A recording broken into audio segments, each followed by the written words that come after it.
Welcome everyone. We are back on Dharma podcast with Sandeep Balakrishna, and we are back to continue chronicling the history of the Congress Party, which has been put together with painstaking research by Sandeep over the years. The last episode we concluded by getting to a stage where Sandeep clearly established that Gandhi was the architect of the pan-Islamic movement in India, well exceeding his brief. We shall now continue the conversation with Sandeep from here on where the Congress Party traversed after this. Good to be back with you, Sandeep, as always.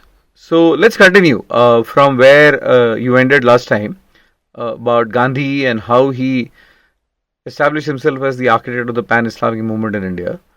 So take us through the journey of Congress, which invariably... All right. So why, just to give a brief recap of the previous episode, why Gandhi became the architect of the pan-Islamic cause in India, or more specifically, why he became the foremost champion of the so-called Khilafat movement, is because, we have to keep repeating this because there's no other explanation, is because he was chasing this mirage called Hindu-Muslim unity, which he felt was the only way to get the British out of India, among many different things. But that was not the only one, as we will look at as today's episode will show.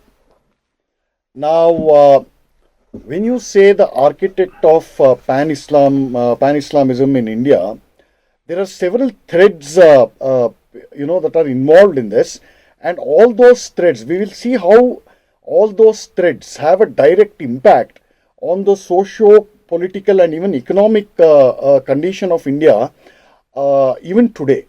So most of these can be traced back to several speeches and decisions that Gandhi took way back more than a century. So that makes it more important both from a historical and a contemporary context. So we have arrived at the year 1920.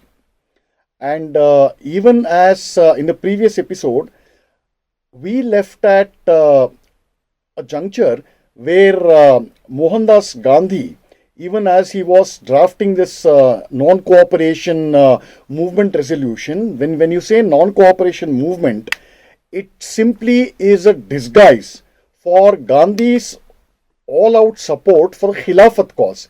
It had nothing to, and I repeat, it had nothing to do with getting freedom for India from the British rule. And another important thread that we had concluded the previous episode with was the unfortunate and tragic death of Lokmanya Bal Gangadhar Tilak on August 1st, 1920, which pretty much cleared the stage for Gandhi's complete takeover of the Congress Party's machinery. From there, let us cut to the date September 4th, 1920. On that day, the Congress leadership met at a special session in Calcutta. And what many people know little or don't know at all today is how many Congress leaders in that session were in a state of extreme tension and anxiety at the practical adoption of the non-cooperation movement. And the source of their tension was two simple reasons. Number one, something like this had never been tried before. And this needs a slight explanation. Because until Gandhi's usurpation of the Congress Party, all these leaders many of them were Gandhi's senior contemporaries. Okay, and they had been cut in a different kind of a mold of discussion, mutual debate, disagreement, thorough preparation on any given subject, and a proper deliberation before actually giving shape to a practical action.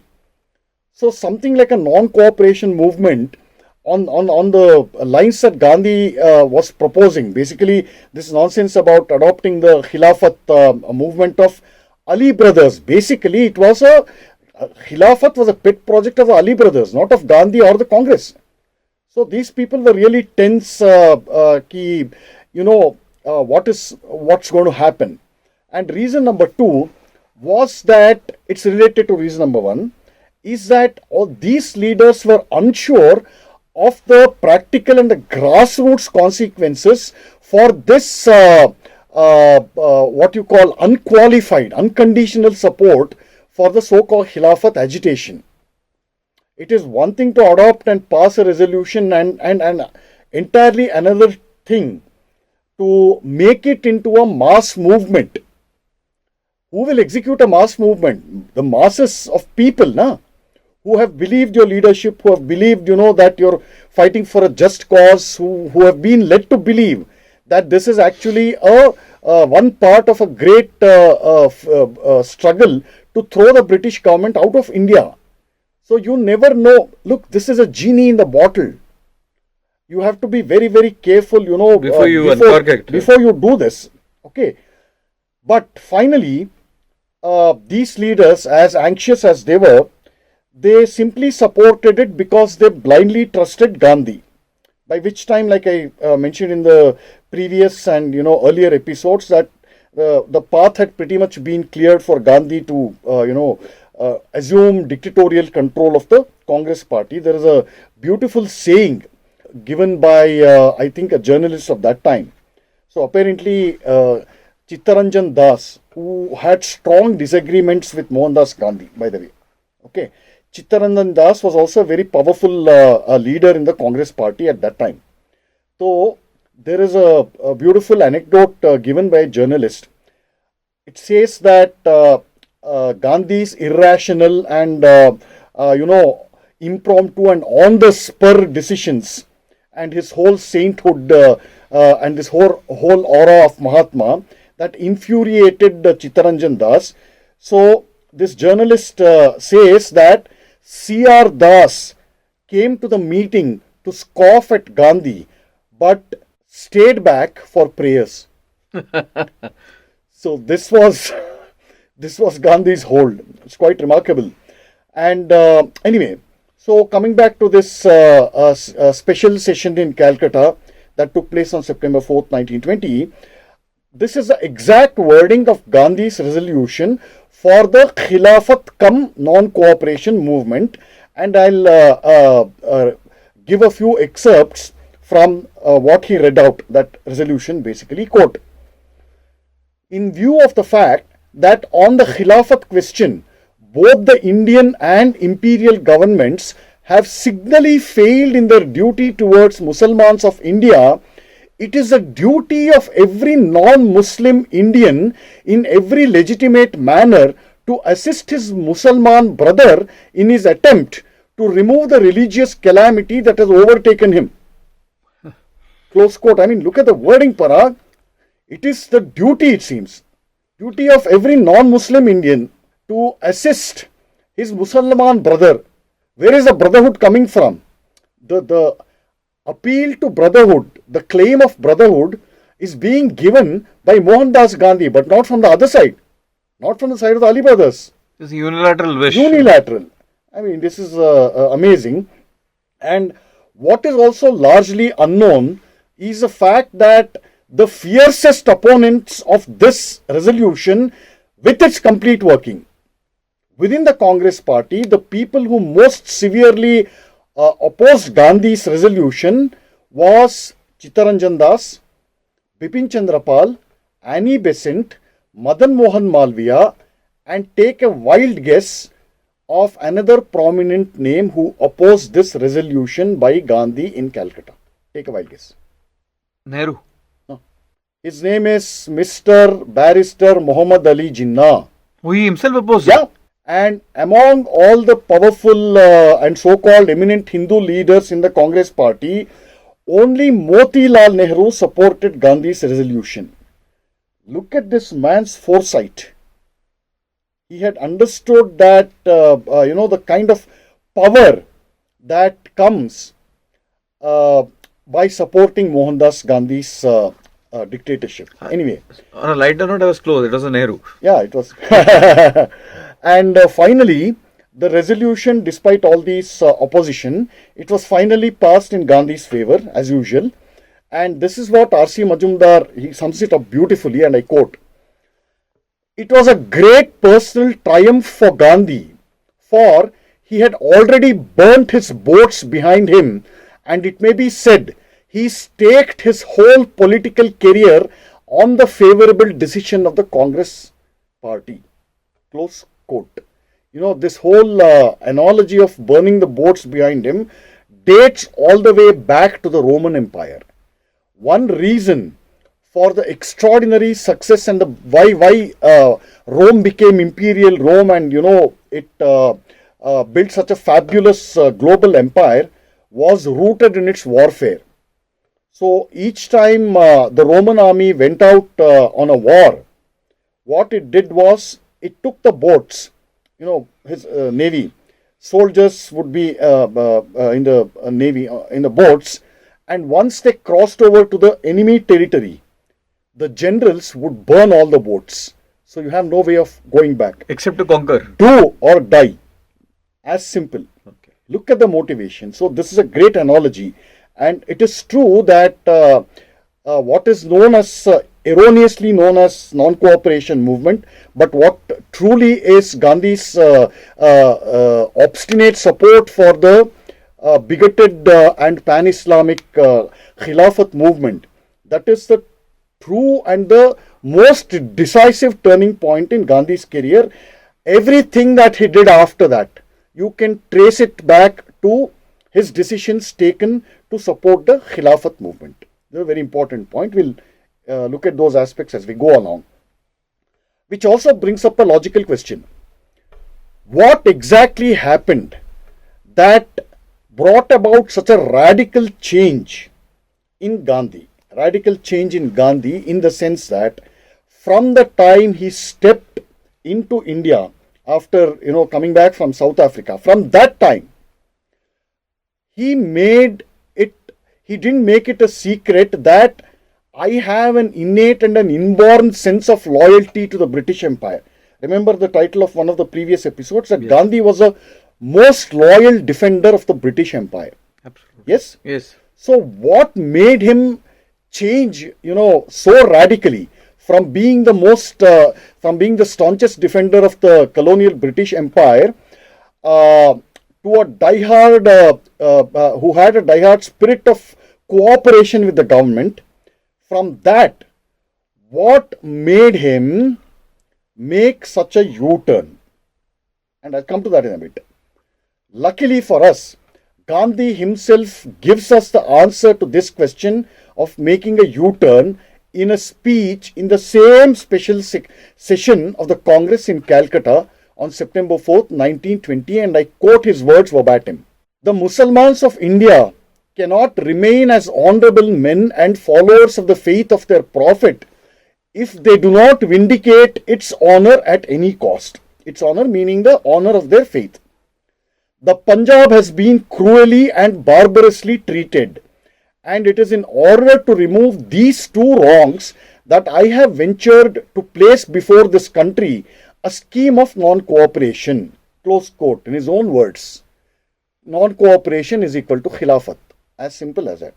So, if you analyze this statement logically, what it shows is that when he says that the Punjab has been cruelly and barbarously treated by the British, he means only the Muslims in Punjab.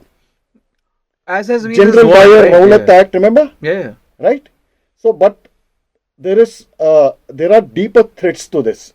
As we have all seen, how these poor wronged men, how they have repeatedly played the victim card, and how exactly they have vindicated their honor each time. Ask Mr. Salman Rushdie. Ask Srimati Nupur Sharma more recently. How these poor victims have redeemed their honor each time. Or Charlie Hebdo, a long list. Long list. Okay. But the most notable part of Gandhi's speech here in this special session was his mention of how Muslims in the Punjab had been cruelly treated. Alright. Now let us cut to the present.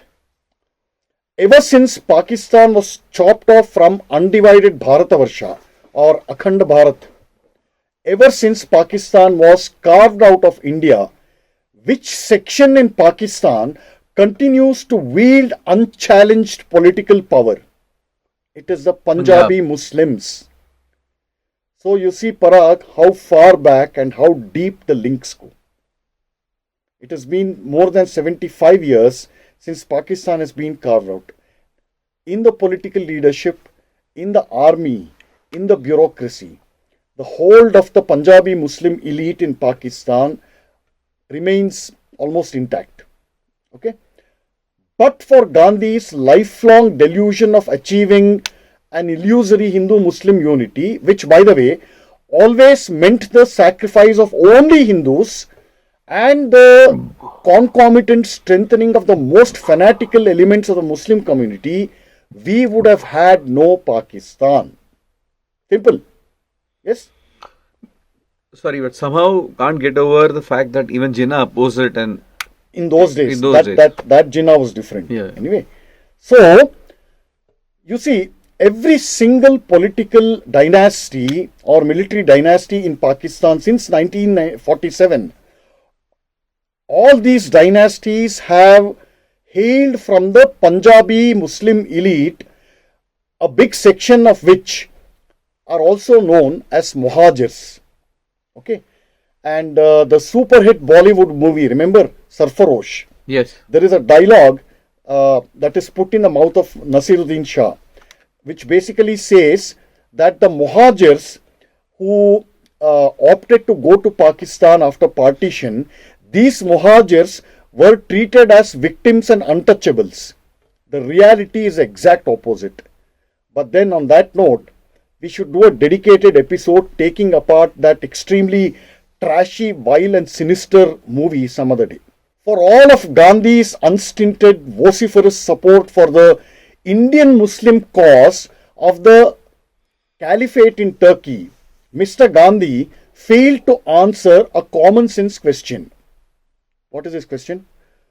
Why, in respect of the so-called wrongs done to the Khilafat, why the Muslims of India should regard themselves on a special footing, especially when compared with their co-religionists, with their global ummah in Arabia, Persia, and even in Turkey itself, where the action was actually happening. The Muslims out there were actually relieved to see that the Caliph's despotic power had finally ended. So these Muslims, Gandhi and Ali brothers, this gang, this cabal, was actually urging the Muslim community in India to be given a special status, a status which the Muslims in Turkey did not want at all. So clearly, I mean, you keep establishing each episode that the seeds of the discord, communal strife, appeasement, all of that, it goes back to here. Goes back basically to, that. Yeah. In fact, Gandhi, he out-caliphate the caliph himself in supporting a dead cause. All right. And it is this obsession of Gandhi with this pan-Islamic cause on behalf of the Indian Muslims. Remember, no Indian Muslim asked him, no ordinary Indian Muslim asked him to take up the Khilafat cause. Okay. In this obsession of Gandhi, it led him to do two dangerous things. One, it made him recast the Indian freedom struggle as a struggle for this dangerous project championed again by the vile Ali brothers. And point number two, to make a U-turn, like I said, to make a U-turn and blame the British for what? He said that he was supporting the Khilafat movement because the British looted India, it seems. And in his own words, for further draining India of her wealth and of prolonging her servitude. Okay, so this is a reason that Gandhi gives for abandoning his loyalty to the British and supporting the side of the Ali brothers. Very convincing. Very convincing, no? It's quite amazing to think that Gandhi so far had not seen something that was happening every day around him, that the British were actually looting India since the Battle of Plassey. It's quite unbelievable that he one fine day he woke up and realized that, oh no, the British are actually looting us, we have to side with our Mussalman brothers. I mean, this is incredible. And once again, R.C. Majumdar is unsparing of this Gandhian hypocrisy and double standard when he says, and I quote Majumdar, "In view of the saintly character of Gandhi, and particularly his solicitude for truth, no one has a right to disbelieve the above statement. But history is no respecter of persons and is bound to judge the conduct of a public man by certain rational standards. A person who is not blinded by unquestioning faith in and devotion to Gandhi may find it difficult to admit the soundness of his views and the wisdom of his judgment. As regards the Khilafat question, it was the height of political unwisdom to make it a chief plank or the problem in the struggle for freedom waged by India against the British." Close quote. History is no respecter of persons. So, this is solid stuff, Parag.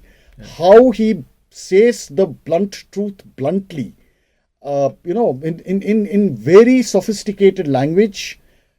He pretty much blasts the saintly halo that, Gandhi had created around himself. Extraordinary.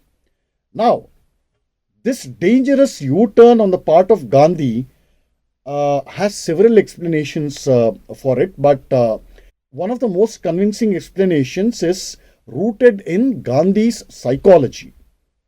And that is an explanation that no psychoanalyst gave, although there is a book called Gandhi Psychoanalyzed. Oh, there is a book. There is a book along those lines. So, okay. Anyway, this psychological explanation is given by Gandhi himself, and I quote, "My aim is not to be consistent with my previous statement on a given question, but to be consistent with the truth as it may present itself to me at a given moment." Such dexterity with words, without any substance. It doesn't end there, okay?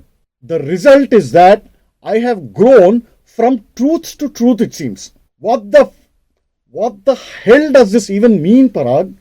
What does it mean when you say growing from truth to truth? As if, there are steps, as if it's a tree or something. Even more revealing, this whole obsession with truth and non-violence that Gandhi had, and he acted it out actually. Okay, in that respect, he deserves a modicum of our respect. Okay, but this obsession with truth and non-violence and satyagraha, things like that, it reveals itself most clearly in the title of his autobiography, My Experiments with Truth. Experiments with Truth. You've given it a completely true color now. Gandhi called himself a proud Sanatani. Okay, I am a proud Sanatani. So, in the Sanatana tradition, truth is meant to be realized and not experimented with. It is an inner realization. So, you see the levels at which, like I said, most of this can be traced back to Gandhi's psyche. His several utterances, his blunders, his disastrous decisions, most of it can be traced back to his disturbed psyche. There's no other way to put it. And this is the psyche of the man to whom the Congress party outsourced its brains and the leadership of the freedom movement. We, as Hindus, are still paying the price for it. It is beyond dispute. Now let's get back to the Calcutta session of September 4th, 1920. So this resolution, like I said, was passed, and the non-cooperation movement, aka the Khilafat movement, was formally launched, and in the initial stages it was largely peaceful. But the Muslims began to get impatient as the months passed. They were secretly tutored in a different lesson. For them, Khilafat and non-cooperation had a different meaning. And they were tutored in this meaning by their clergy and, of course, the Ali brothers. And I'll come to those points in detail in the next episode. And when Gandhi sensed their impatience, This is what he said in a public speech, and it is unbelievable. And I quote, "In their impatient anger, the Muslims ask for a more energetic and a more prompt action by the Congress and the Khilafat organizations, never mind the fact that the so-called Khilafat organizations comprised wholly of Muslim leadership, with the sole Hindu being Mr. Mohandas Karamchand Gandhi." To the Muslim, and Gandhi continues, "To the Muslims, Swaraj means, as it must mean, India's ability to deal effectively with the Khilafat question." Again and again, the same theme he's regurgitating. "The Muslims, therefore, decline to wait if the attainment of Swaraj means indefinite delay. I would gladly ask for postponement of Swaraj, if thereby we could advance the interest of the Khilafat." Close quote. For this statement alone, he should have been decimated. In other words, in his own words, Bapu, the great saint, Mahatma, who made the British shudder in their boots and pack up their bags and leave, who delivered freedom to India, bina khadg bina dal. In other words, what this man, this great apostle of non-violence, is saying is that the freedom of India was valued mainly because it was a means to the restoration of the authority of the Turkish Sultan or the Caliph, and Gandhi was clearly prepared to give up even the struggle for India's freedom. The ground action for implementing this so-called non-cooperation movement, it properly began from December 1920 onwards, and it continued all the way till March, April, May 1921. As a consequence of this ground action, I'll just list out, what all Congress workers and supporters and even general common citizens of India did as part of their support for this so-called non-cooperation movement. British-made clothes were publicly burnt. Charakas were distributed throughout the country, and the so-called cottage industry that was given a big encouragement. It received a great impetus. Artisans, weavers, all these guys were encouraged on a massive nationwide scale, and there is a government body called CIE, Cottage Industries Emporium. It is there in Karnataka. It's under the Karnataka government. It is there on, I think, Miller's Road in Bangalore. So the CIE owes its genesis to this movement. Okay. Cottage industries. Okay, some of these were actually good. And then let's see what happened. Congress, there was a huge launch. There's a huge movement to increase the membership drive, Congress membership drive. So as a result of that, the Congress membership, it swelled in a matter of few months. It enlarged to more than 1 crore people, and something called a Lokmanya Tilak Memorial Fund was established. It had a target to achieve a corpus of 1 crore, but it was oversubscribed by more than 15 times. Okay, Tilak Memorial Fund. Liquor shops were picketed. Students dropped out of schools and colleges. They were actually asked by Gandhi to, stop attending schools and colleges. Among college-going students who dropped out, heeding Mohandas Karamchand Gandhi's call, among them was one of my granduncles. Oh, is it? Yeah. Okay.